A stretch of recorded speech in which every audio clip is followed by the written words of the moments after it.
यादव ने आज प्रेस वार्ता किया है स्वतंत्रता दिवस पर और कहा है कि हमें संविधान को मजबूत करना होगा और संकल्प लेना होगा कि इसके लिए हमें जो करना पड़े उसे करेंगे। क्या कहेंगे? ये झूठ बोल रहे हैं।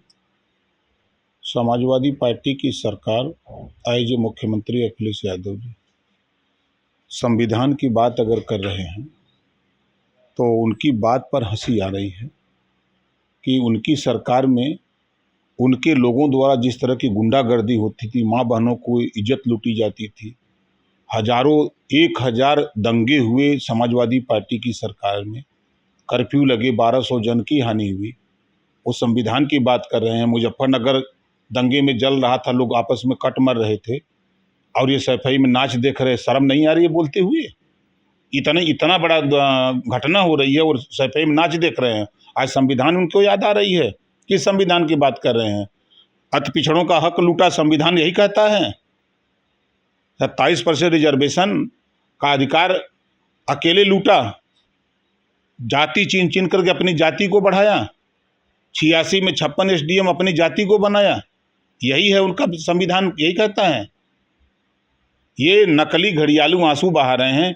अभी उनके शिवपाल चाचा जी का बयान नहीं सुना?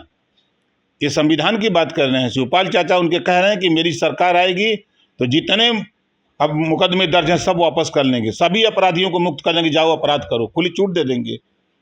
और कहते हुए अब इन लोगों को क्या कहा जाए जो जेल में बंद है?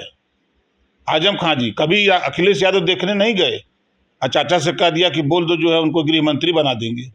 जब तेरी सरकार थी तब तो तुम मुसलमानों को कुछ किए ही नहीं। अगर संविधान की बात करते हो, ईमानदारी की बात करते हो अखिलेश जी, 4 बार मुसलमानों ने आपको वोट दे करके मुख्यमंत्री बनाया है। एक बार सरकार बने न बने, एक बार ऐलान करो इस बार हम मुसलमान के बेटा को मुख्यमंत्री बनाएंगे। कांप जाती है धरती, पैर हिलने लगता है ये बात बोलने में अखिलेश जी को। और संविधान की बात कर रहे हैं। जिस संविधान को ताक पर रख करके उनके साथी कांग्रेस पार्टी इमरजेंसी लगाया, लाखों लोगों को जेल में डाला, पत्रकारों को बोलने का अधिकार नहीं था। ये दोनों लोग बोल रहे हैं उन्हीं से गठबंधन किए हैं ना। तो ये इनके बात में कोई दम नहीं है। ये सिर्फ पगलाए हुए हैं सत्ता के लिए कि सत्ता पा जाए और हम कितना धन लूट ले, इसी के लिए ये सब बोल रहे हैं। उन्होंने बीजेपी पर हमला किया है और कहा है कि बीजेपी वाले विभाजन जैसे जिसका दिवस मना रहे थे, इसलिए मना रहे थे क्योंकि उनके लिए विभाजन ही उत्सव है। बीजेपी वाले जो कर रहे हैं वो आप अगले जन्म में भी नहीं कर पाओगे। 4 बार सपा की गवर्नमेंट थी, कहते हो समाजवादी पार्टी का गढ़ आजमगढ़ है। जरा आंख उठा के देखो, सुहेल देव विश्वविद्यालय बना करके दिखा दिया कि हम आजमगढ़ के लोगों को शिक्षा देना चाहते हैं। जो बात बाबा साहब डॉक्टर अम्बेडकर ने कही, जो बात गौतम बुद्ध जी ने कही, जो बात महात्मा ज्योतिबा फूले ने कही, जो बात सावित्रीबाई फूले ने कही, जो बात पंडित दीनदयाल उपाध्याय जी ने कही, वही काम तो बीजेपी कर रही है। आप क्या किए हो आजमगढ़ में? लोगों को गुमराह करना, गुंडागर्दी करना, लोगों को भय व्याप्त लोगों को बनाना, यही ना काम करते थे। और बीजेपी की तरफ उठा के उंगली देख रहे हो। आप अपने गिरबान में झांक के देखो कि आप क्या किए हो। आजमगढ़ में आज भी जो अति पिछड़ा बेचारा है, जब नाम सुनता है सपा का तो उसका कलेजा कांप उठता है। यही किए हो, यही संविधान कहता है। आप बीजेपी की बात कर रहे हो, अपने गिरबान में झांक के देखो। आज भी तेरे समाजवादी पार्टी के गुंडे, आज भी अखिलेश जी के, शिवपाल जी के बयान ये साबित करता है कि ये लोग उस्काते हैं अपराध करो। मुड़ी काट दिया समाजवादी पार्टी का नेता बाराबंकी, यही सिखाते हो।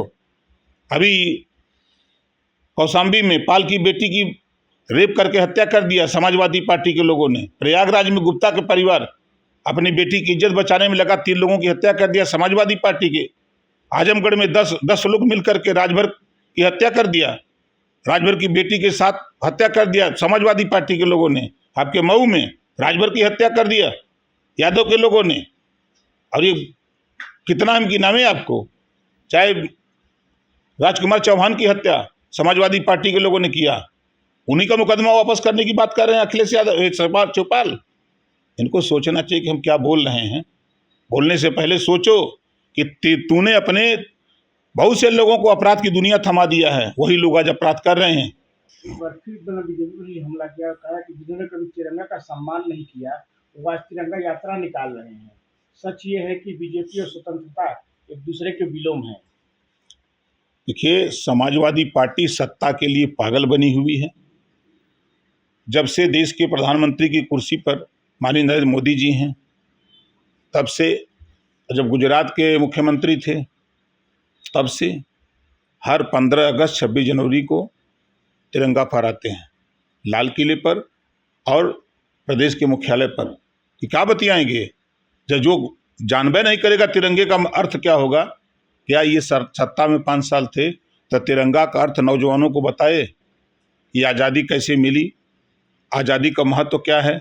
क्या नौजवान, जो आज का नौजवान है, 8 साल 10 साल 15 साल 20 साल, उनको बताने का प्रयास किया? कभी इन्होंने तिरंगा यात्रा निकाली? तो इनको चिंता सता रही है कि ये लोग तो नौजवानों को अपने साथ जोड़ ले रहे हैं, तो हमारा क्या होगा। यानी बीजेपी और सत्ता, उन्होंने कहा है कि बीजेपी और स्वतंत्र मतलब तिरंगा दोनों विलोम शब्द है। देखिए, वो कुछ भी बोल रहे हैं। इस समय वो समझिए डिप्रेशन में है। कभी पीडीए का बताते हैं, पिछड़ा दलित अल्पसंख्यक, कभी पीड़ित बताते हैं, तो कभी पीडी का पंडित बता देते हैं। पीडी से पंडित, ये से अहीर, और गए भाड़ में। कभी कुछ बोल रहे हैं, तो इनकी बात का कोई वैल्यू नहीं है।